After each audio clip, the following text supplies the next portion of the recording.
kelompok 4 bersama dengan teman-teman saya akan mempresentasikan sebuah video dengan materi morfologi bunga. Baiklah, pada dasarnya bagian pokok tumbuhan hanya ada 3, yaitu akar, batang, dan daun. Lalu, bagaimana dengan bagian lainnya seperti bunga dan buah? Jadi, setiap bagian lainnya itu merupakan penjelmaan dari ketiga bagian pokok tadi. Nah, kita semua pasti sudah kenal kan dengan yang namanya bunga.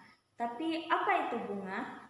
Nah, bunga adalah penjelmaan suatu tunas baik batang maupun daun yang bentuk, warna, dan susunannya disesuaikan dengan kepentingan tumbuhan sehingga dapat berlangsung penyerbukan dan pembuahan sehingga akan menghasilkan alat perkembangbiakan. Perkembangbiakan pada tumbuhan terbagi menjadi 2, yaitu yang pertama perkembangbiakan vegetatif dan yang kedua perkembangbiakan generatif. Bedanya di mana? Perkembangbiakan generatif merupakan perkembangbiakan yang melalui proses perkawinan, sedangkan perkembangbiakan vegetatif merupakan perkembangbiakan yang tidak melalui proses perkawinan. Bunga merupakan alat perkembangbiakan generatif. Berdasarkan jumlah dan letaknya pada tumbuhan, bunga terbagi menjadi 2. Yang pertama, yaitu tumbuhan berbunga tunggal atau disebut juga dengan planta uniflora, dan tumbuhan berbunga banyak atau majemuk yang disebut juga dengan planta multiflora. Bunga tunggal ialah tumbuhan yang menghasilkan satu bunga saja atau satu tangkai hanya mendukung satu bunga, sedangkan bunga majemuk yaitu pada satu tangkai mendukung banyak bunga. Bunga majemuk adalah sekelompok kuntum bunga yang terangkai pada satu ibu tangkai bunga atau pada satu susunan tangkai-tangkai bunga yang lebih rumit. Rangkaian bunga majemuk sangat bervariasi, baik pada pola-pola dan kerapatan tangkai bunganya, kelengkapan bagian-bagian pendukungnya, duduk bunga pada tangkainya, dan lain-lain. Bunga majemuk berdasarkan sifatnya terbagi menjadi 3. Yang pertama, bunga majemuk tak terbatas. Yang kedua, bunga majemuk terbatas, dan yang ketiga, bunga majemuk campuran. Untuk penjelasan lebih lanjut mengenai bunga majemuk ini akan dilanjutkan oleh teman-teman saya. Assalamualaikum warahmatullahi wabarakatuh. Perkenalkan, saya Sanimah dari kelompok 4 akan menjelaskan tentang macam-macam bunga majemuk. Antara lain yaitu 1. Bunga majemuk tak terbatas. Bunga majemuk tak terbatas yaitu bunga majemuk dengan ujung tangkainya dapat bertumbuh terus dan dengan cabang-cabang dan dapat bercabang lagi atau tidak. Dan bunga majemuk ini memiliki susunan akropetal. Ciri-ciri dari bunga majemuk tak terbatas antara lain ujung sumbu utama atau lateral dapat tumbuh terus sampai stadium buah. Selanjutnya, bunga mekar berurutan dari bawah ke atas atau dari luar ke dalam.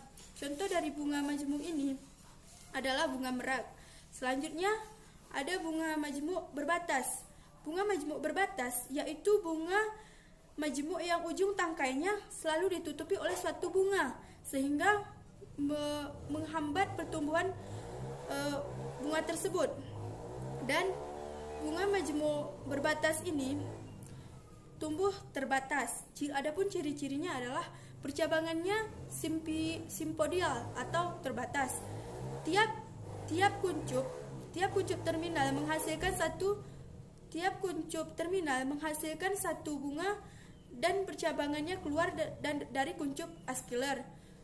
Bunga tersebut mekar berurutan dari atas ke bawah. Bunga tersebut mekar berurutan dari atas ke bawah dan dari dalam keluar. Contoh dari bunga ini adalah kapas. Selanjutnya ada bunga majemuk campuran. Bunga majemuk campuran ini adalah bunga majemuk yang memperlihatkan memperlihatkan sifat dari bunga majemuk tak terbatas maupun bunga majemuk berbatas. Bunga majemuk campuran ini adalah campuran memiliki sifat dari bunga majemuk terbatas dan bunga majemuk tak terbatas. Contoh dari bunga majemuk ini adalah bunga johor dan bunga soka. Mungkin hanya ini yang dapat saya jelaskan, lebih dan kurang saya mohon maaf. Assalamualaikum warahmatullahi wabarakatuh. Assalamualaikum warahmatullahi wabarakatuh. Nama saya Ayuni Rahmi, perwakilan dari kelompok 4. Saya akan menjelaskan bagian-bagian dari bunga. Bagian bunga yang pertama yaitu mahkota atau corolla, yang merupakan hiasan bunga yang terdapat sebelah dalam dari kelopak. Umumnya mahkota ini lebih besar daripada kelopak dan warnanya yang beragam, yaitu ada yang berwarna merah, merah jambu, kuning, putih, ungu, dan lain-lain. Nah, dengan warnanya yang beragam ini dapat menarik perhatian serangga terhadap bunga. Bagian bunga selanjutnya yaitu kelopak atau kaliks. Nah, daun-daun hiasan bunga yang merupakan bagian luar dari lingkaran bunga. Nah, biasanya kelopak ini berwarna hijau, ukurannya ini lebih kecil dan lebih kasar daripada mahkota bunga.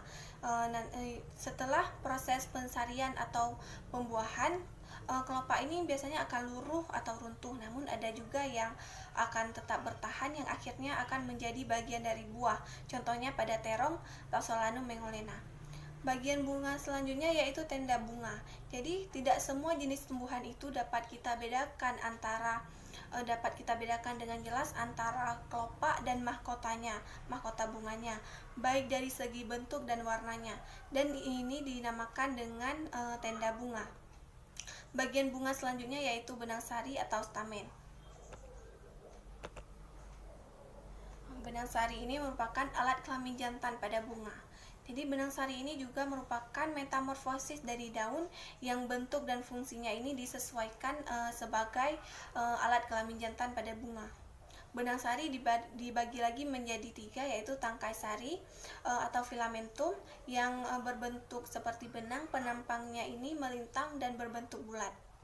Kemudian bagian kedua yaitu kepala sari atau anter yang merupakan bagian benang sari yang terletak pada ujung tangkai sari.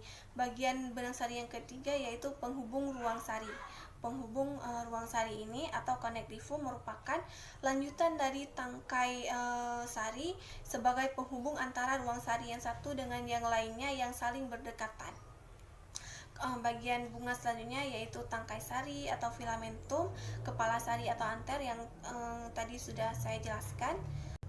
Kemudian bagian bunga selanjutnya yaitu putik atau disebut juga dengan pistilum yang merupakan bagian atau alat kelamin betina pada bunga. Nah, ini juga merupakan metamorfosis dari daun. Jadi daun penyusun putik ini disebut dengan daun buah atau carpelium. Nah, pada putik ini ada bagian yang mengandung sel telur yang disebut dengan bakal biji yang nantinya akan menjadi biji. Putik ini juga ada 3 bagiannya, yaitu ada bakal buah, yang kedua tangkai kepala putik, dan kepala putik. Bagian bunga selanjutnya yaitu bakal buah atau ovarium. Ini merupakan bagian dari putik yang membesar yang di dalamnya ini terdapat bakal biji. Bagian bunga selanjutnya yaitu tembuni atau plasenta yang merupakan bagian dari bakal buah yang mendukung atau sebagai tempat duduknya bakal biji. Bagian bunga selanjutnya yaitu bakal biji atau ovulum, terdapat di dalam bakal buah yang merupakan badan tertutup, jadi dia ini tidak nampak dari luar. Jadi pada perkembangan selanjutnya bakal buah akan menjadi buah dan bakal biji ini akan menjadi biji, tetapi diselubungi oleh atau terdapat di dalam bakal buah yang nantinya ini dapat lepas apabila buahnya ini telah masak. Sehingga digolongkan tumbuhan menjadi 2 bagian, ada tumbuhan yang berbiji tertutup dan berbiji terbuka. Selanjutnya yaitu bagian dari bunga selanjutnya yaitu tangkai kepala putik atau stilus. Nah, ini merupakan bagian dari putik berbentuk benang dan merupakan lanjutan dari bakal buah. Bagian dari bunga selanjutnya yaitu kepala putik atau stigma. Ini berguna dalam proses penyerbukan yang menangkap serbuk sari dari proses penyerbukan. Bagian bunga selanjutnya yaitu kelenjar madu atau nektarium. Nah, seperti yang kita ketahui, madu atau nektar ini dihasilkan oleh bunga yang mempunyai arti penting atau peranannya bagi tumbuhan yang menyebabkan adanya kunjungan binatang atau serangga yang menjadi perantara dalam proses penyerbukan. Baik, sekian yang dapat saya sampaikan. Selanjutnya akan dijelaskan oleh teman saya. Assalamualaikum warahmatullahi wabarakatuh. Assalamualaikum warahmatullahi wabarakatuh. Saya Zahratul Intan. Saya akan menjelaskan tentang materi morfologi bunga, yaitu tentang bunga sempurna dan tidak sempurna. Yang kedua ada kelamin bunga, yang ketiga ada diagram bunga. Yang pertama saya akan menjelaskan dulu tentang bunga sempurna dan tidak sempurna. Yang pertama, bunga sempurna atau bunga lengkap, Flos completus, yaitu bunga yang memiliki kelopak, mahkota, benang sari, dan putik. Contohnya bunga anggrek, bunga mawar, dan lain-lain. Sedangkan bunga tidak sempurna atau tidak lengkap, Flos incompletus, yaitu jika salah satu hiasan bunga atau salah satu alat kelamin tidak ada. Contohnya seperti pada bunga asoka, bunga pepaya, dan lain-lain. Yang kedua ada kelamin bunga. Kelamin bunga berdasarkan alat kelamin yang terdapat pada masing-masing bunga, orang membedakan satu bunga banci atau berkelamin dua, hermaphroditus, yaitu bunga yang padanya terdapat benang sari atau alat kelamin jantan maupun putik atau alat kelamin betina. Bunga ini sering dinamakan bunga lengkap atau sempurna, misalnya pada bunga terung atau Solanum melon henna L. Yang kedua, bunga berkelamin tunggal atau unisexualis, jika pada bunga hanya terdapat salah satu dari dua macam alat kelaminnya.